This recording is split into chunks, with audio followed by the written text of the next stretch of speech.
Hi guys, this is the reading of our air sign, Gemini, Libra, and Aquarius. Okay, tignan na natin kung anong meron sa ating mga air sign, Gemini, Libra, and Aquarius. We have here the Devil. Okay, you might be dealing with someone na akala mo, parang akala mo may unfinished business kayong dalawa. Or probably itong person na to. He was thinking na kaya kanya din hinahabol-habol because maybe he's just thinking na meron kayong unfinished business dalawa. Okay? Because nung hinati ko yung mga baraha, ito yung lumabas. The Devil card, this is a major arcana. Okay? This is a no. Okay? Which is, when we say no, it's a no. Okay? You might be dealing with a karmic relationship, guys. Okay? And, yeah, let's see.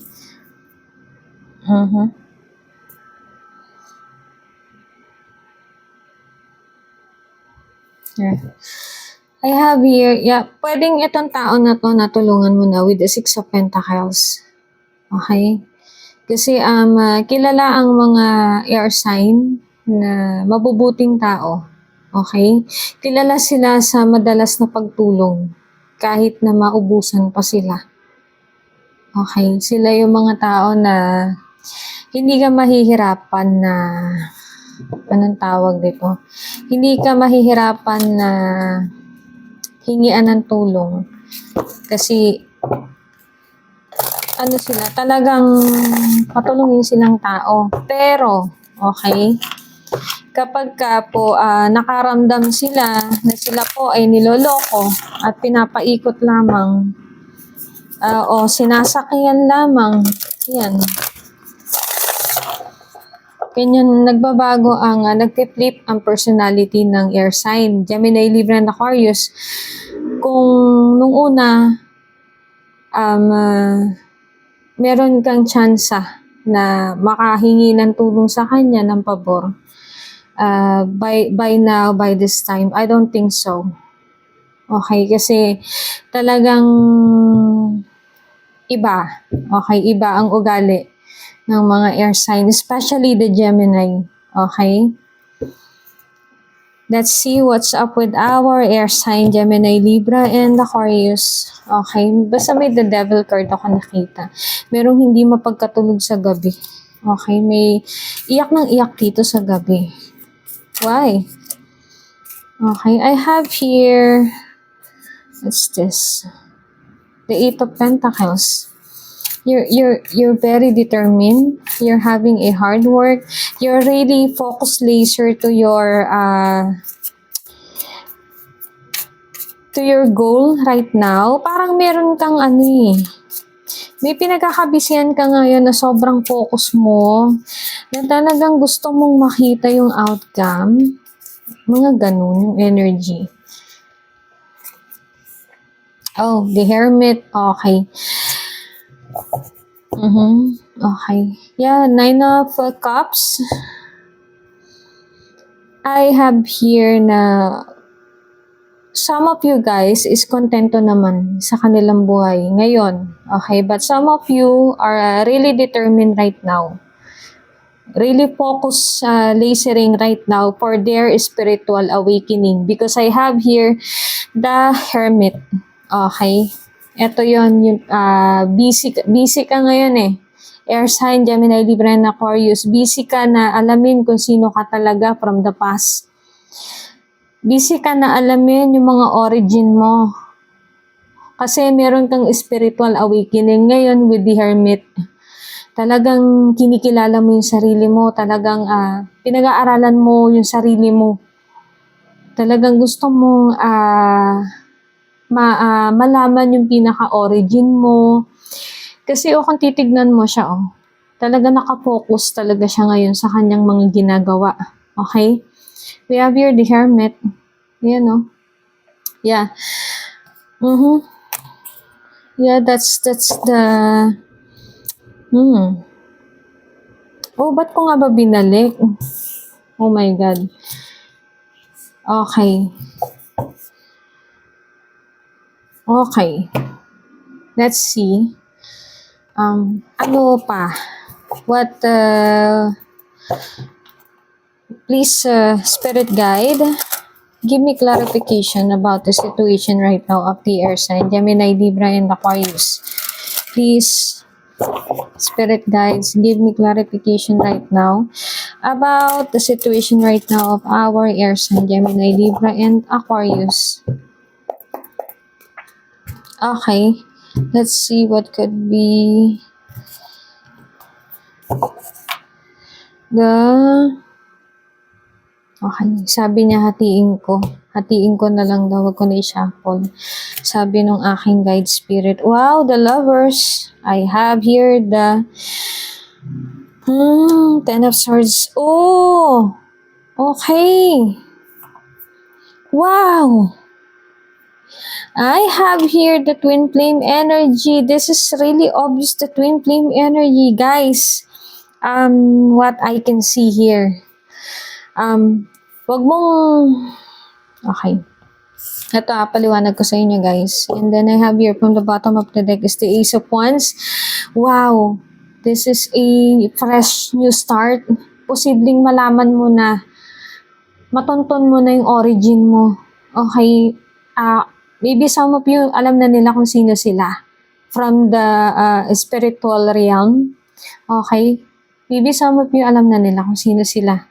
Okay, kasi nung una, naguguluhan with the Hermit, naguguluhan si air sign, Gemini, Libra, and Aquarius. And I have here the lovers. This is a definite twin flame energy, obviously, and exactly the twin flame. Okay, the soulmate energy. Guys, when we say twin flame, wag mong i-imagine na yung twin flame mo, ay gwapo to. Ay, shucks. Pogi to. Okay, wag mo imagine ng ganon. Be more open-minded, guys. Okay, kasi hindi lahat ng expectation natin mamimit. Wag kang ganon. Okay, kasi pag sinabing twin flame, ito ay magbe-base sa inyong soul connection. Kasi kayo yung soul na hinati. So, you came from the different body of a human. Okay? So, be more open-minded. Kung makilala mo man na siya. I feel makikilala mo na to, guys, kasi andito yung patapos na yung Ten of Swords. Okay? Yung pinagdadaanan yung dalawa, patapos na. I feel like ipagre-reunite na kayo ni Universe kasi kailangan na. And then I have here the Ace of Swords. Merong mission dito na kayong dalawa ang kailangan. Okay? This is a divine masculine and divine feminine. Merong mission dito na kayong dalawa ang makaka-fulfill. Okay? Then the Ace of Swords, the clarity, the truth will be revealed talaga. Okay, kasi grabe ang dami niyong pinagdaanan. Ten of Swords. Kung ano yung pinagdadaanan mo ngayon, siya din pinagdadaanan ngayon ni twin flame mo. Kasi twin flame your twin flame is your soul. You are just mirroring each other. Kumbaga sa salamin, pag humarap ka, kung sino yung nakikita mo sa salamin habang nakaharap ka, ikaw din yun. Okay? Madam, kung ako yun, di dapat gwapo kasi maganda ako. Guys, you are formed in the different human body. Okay? So, wag ka mag-expect. Hindi ko sinasabing pangit yan si twin flame mo. Hindi ko sinasabing tsaka. Be more open. Kasi pwedeng hindi sa itsura, pwedeng sa ugali. Kung titingnan nyo, parang silang si Beauty and the Beast. Diba? So, kayong dalawa yung makakapag-feel nung kakulangan nyo sa isa't isa. Yung mga hinahanap niyo sa isang relasyon sa pag-ibig, kayong dalawa yung makakabuo. Kayong dalawa yung missing part ng isa't isa. Okay? And then I have here, ito talaga, Ten of Swords, kasi talaga nag-i-struggle yung connection. Oh, Ten of Swords, talagang mabigat yung pinagdadaanan yung dalawa together.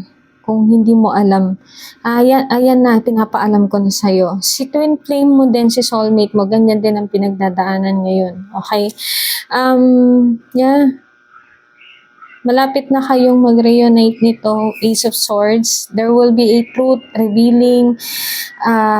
Yun nga, marireveal na kung sino si twin flame mo soon as possible. Dito, I am seeing here 10 days, 10 months, ganyan. Pinakamatagal na yung, let's say, 1 year, 12 months, something like that. Okay? Yeah. Pinakamatagal na yun. Kasi malapit na talaga to eh. I am feeling na 10 days, 10 months, 1 year, 12 months, something like that. Okay, basta I am having a strong feeling here talaga na marireveal na kung sino ito. Okay, then let's see kung ano yung guide from our angels. Okay, let's see. Angels of Romance. Please give me guidance for the air sign, Gemini, Libra, and Aquarius. Oy, some of you, alam nyo na kung sino yung inyong twin flame, ha? Yan. Talagang nagdadaan kayo ngayon sa suffering dalawa. Kasi this is for the transition para pag pinagsama kayo, malakas kayong dalawa. Okay? Yan. Okay, this is it. This is the energy. Ayan. Let's see, ano yung, ayan, wag ko daw i-shuffle. Hatiin ko lang. Oh, okay. Release your ex, guys. Okay, release your ex. Why? The time has come to clear your energy. Kasi parating na si twin flame. Okay, so release your ex. Parating na si twin flame para sa'yo. Kaya hinihingi na ni universe na give us space for your twin flame kasi kailangan ng space. Okay, kumbaga sa bahay, kailangan mo maglinis, itapon mo yung mga hindi na kailangan. Something like that. Wow, your love life is ascending to a higher level of commitment.